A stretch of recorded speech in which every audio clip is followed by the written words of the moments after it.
आपकी सोच से ज्यादा पुलिस के पास जदीद असला आने वाला है, आप तसल्ली रखें। ऐसा नहीं आ सकता। आप बात कर रहे हैं जो गुड नेम, जो good name my name is Azam Pitafi. आज जी पिताफी साहब जी समझ जी जी जी बताएं। आप कह रहे हैं कि जीवन कॉलोनी से और इसके साथ साथ आपको सब पता होगा कि यहाँ एक हमारा ब्लैक जर्नलिस्ट का गठन किया गया, साफ की नस्ल का गठन, यू नो बेटर। उसके अभी तक जो इश्तिहारी मंजिल में जो वो अभी तक बाहर है, अपने गिरफ्तार भी नहीं होंगी, जरूरत नहीं है। उसके साथ साथ मेरा आपको पुलिस के हवाले से आपसे क्वेश्चन है। आपने बोला कि पक्के की जो सहूलत का है प्राइवेट पक्का है, क्या आप नहीं समझते आपकी पुलिस में ब्लैक शीप्स हैं जो आप उनके लिए क्या आपका अंदाज है कारकर्दगी होगा? उसके साथ साथ जो कच्चे पिताजी साहब, what do you mean by black sheep? आपने उसको डिफाइन कैसे किया? ब्लैक शीप किसे कहते हैं?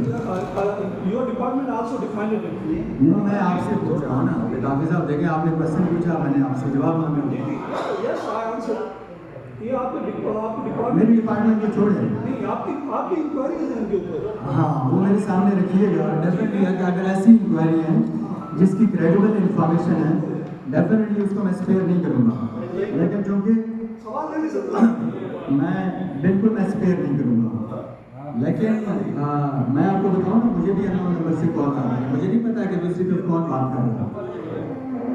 लेकिन ये है कि अगर कोई क्रेडिबल इंफॉर्मेशन होगी ना, बिल्कुल स्पेयर नहीं करूँगा।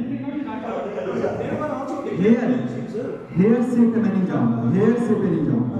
मुझे कल कोई कहे ना कि पिताफी साहब गंदा आदमी है, मैं कहूँगा उसके सपोर्ट पे, उसके कहने पे नहीं जाऊँगा।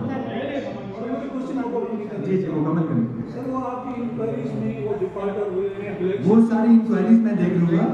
अगर इस तरह के लोग इंक्वायरीज में गए थे तो उनको मैं स्पेयर नहीं करूँगा। दूसरा ये सर कच्चे